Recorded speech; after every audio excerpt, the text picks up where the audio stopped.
Bonjour tout le monde, j'espère que vous allez bien et bienvenue pour cette 6e vidéo dans ce mois de fax. Et vous l'avez vu dans le titre, aujourd'hui on va parler de You. Là je peux enfin le faire puisque la série est sortie. Bon, pour être honnête, au moment où je tourne cette vidéo, je ne l'ai pas encore vue puisque je fais ces vidéos à l'avance. Évidemment, pour se préparer pour un mois entier de vidéos, il faut que je m'y mette un peu à l'avance. Donc je n'ai pas encore vu la fin de You.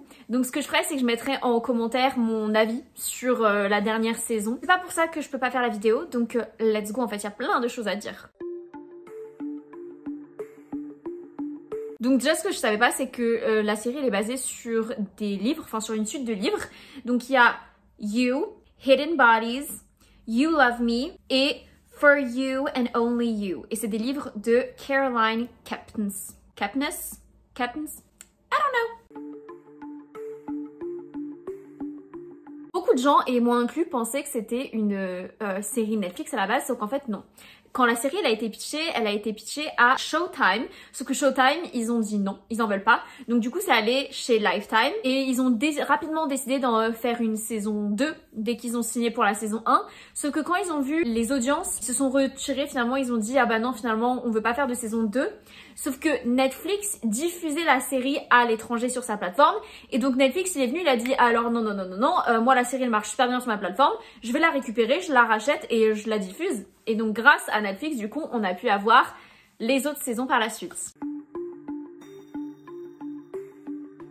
Penn Badgley qui du coup joue le rôle de Joe Goldberg, à la base il était pas sûr de vouloir prendre le rôle parce que justement il trouvait que le personnage était trop glauque. Bon, il a fini par prendre le rôle et donc il a décidé, maintenant que j'ai le rôle, je vais tout faire pour qu'il soit vraiment dérangeant et répugnant parce qu'il voulait pas que les fans s'attachent à lui. Bon, malheureusement ça n'a pas marché, mais il aime bien rappeler aux gens genre en fait c'est quand même un tueur, genre ne l'aimez pas. Même quand la direction lui disait oh essaye d'être un peu moins glauque, lui il disait non on va pas essayer de justifier les actions de Joe. Non il est glauque, faut qu'on y aille à fond quoi. Intéressant à savoir, c'est le fact. Victoria Pedretti qui du coup a fini par jouer Love Queen, faut savoir qu'elle avait auditionné pour le rôle de Guinevere Beck. Et Dylan Arnold, my celebrity crush, cutie pie, j'adore Dylan Arnold. Lui il avait auditionné pour le rôle de Joe et après par la suite pour le rôle de 40 avant d'obtenir dans la saison 3 le rôle de Theo. Et d'ailleurs il a beau jouer le rôle d'un adolescent dans la saison 3, il est plus vieux que Victoria. Et d'ailleurs les deux ils sont sortis ensemble. Je pensais qu'ils étaient encore ensemble mais en fait quand j'ai fait mes recherches apparemment ils le sont plus. Mais en fait ils ont toujours été extrêmement discrets sur leur relation. En fait à partir du moment où ils se sont rencontrés sur la série You ils se sont mis ensemble. Et donc je sais pas s'ils sont encore ensemble ou non. En tout cas je sais qu'il la soutient dans ses projets même encore aujourd'hui. Donc trop cute. Comme à chaque fois qu'une série est adaptée d'un livre, il y a forcément des choses qui vont différer. Là, du coup, dans cette adaptation, il y a des différences par rapport au livre. Car dans le livre, Love, elle est pas une tueuse comme dans la série. C'est juste qu'elle finit par accepter Joe pour la personne qu'il est. Mais elle est pas une tueuse pour autant. L'autre différence, c'est que Candice, elle est vraiment morte. Elle revient pas à la vie, etc. En fait, elle est morte dès la première rupture avec Joe. Peach, elle était interprétée par Shay Mitchell, dont on a déjà parlé dans ma vidéo sur PLL. Et elle était aussi dans la série Dollface, qui va arriver incessamment sous peu. Je fais une vidéo là-dessus. Donc, stay tuned.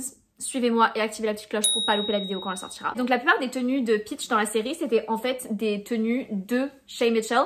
Là où elle s'est déjà comparée dans le passé par rapport à son personnage de PLL, elle a toujours dit que au niveau style vestimentaire, c'était pas trop ça. Là, par contre, pour le coup, Peach, ça lui ressemblait beaucoup plus au niveau de sa personnalité et de son style.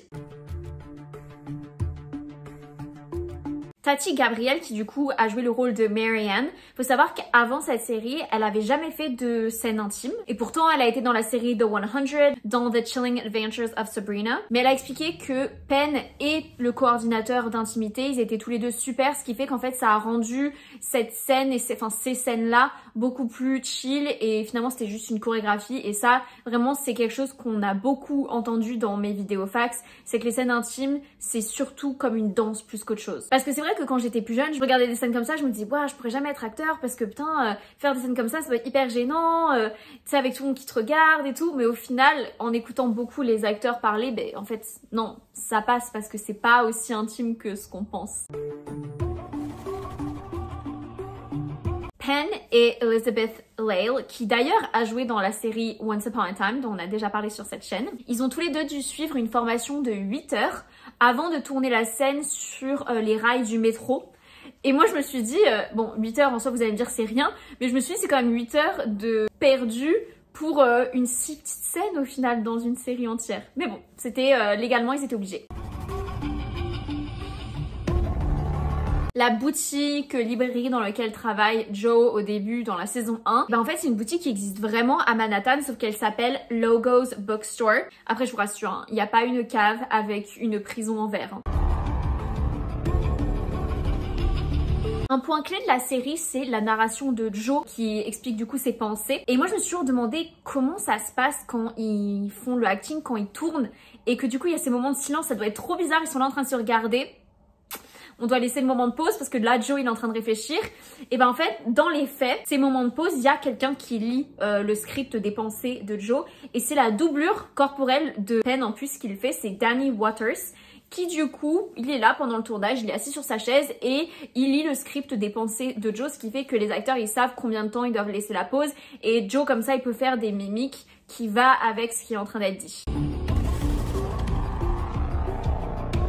Et c'est d'ailleurs pour ça aussi que Penn, c'était un des acteurs à avoir le moins de script à retenir, puisque la plupart de ses dialogues, en fait, c'est quand il fait la narration.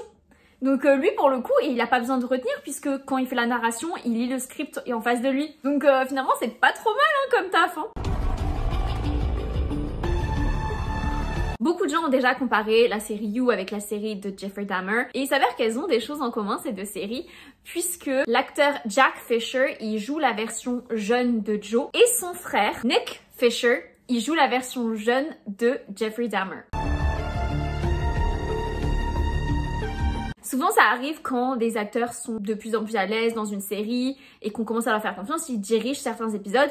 Et Penn il a dirigé un des épisodes de la saison 4 et c'est un des épisodes d'ailleurs dont il est le plus fier. C'est l'épisode où Joe se met à avoir des visions de Beck et de Love. Et c'est vrai que cet épisode il est vraiment bien fait. Et bah écoute, bravo Penn hein. Il y a beaucoup de sang dans cette série et ben il faut savoir que le sang il est fait à base de sucre. Et ce fact ça m'a vraiment fait penser à une autre série qui va venir très bientôt. Je ne dis pas ce que c'est, mais essayez de deviner. C'est un rapport avec le sang.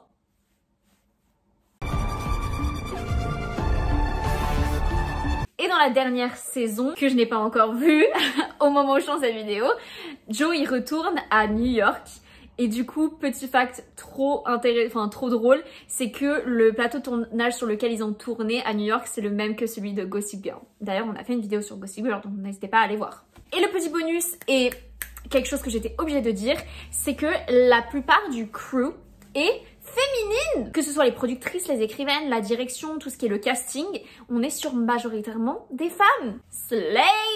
Et voilà, cette vidéo est terminée, j'espère qu'elle vous a plu. J'ai pas vraiment de personnage préféré dans cette série, c'est certainement pas Joe. Genre moi là j'espère, vu que j'ai pas encore vu la saison 5 au moment où je tourne, j'espère que soit il est mort dans la saison 5, soit il est en prison. Mais moi je ne veux pas qu'il s'en sorte en fait, c'est un putain de psychopathe. Déjà la saison 4, quand ça s'est terminé, ça m'a saoulée. Si j'aimais bien Delilah, du coup ça m'a grave fait chier qu'elle meure. Bah évidemment j'aimais bien Theo, mais est-ce que j'aimais bien Theo parce que j'aime bien Dylan Arnold? C'est possible.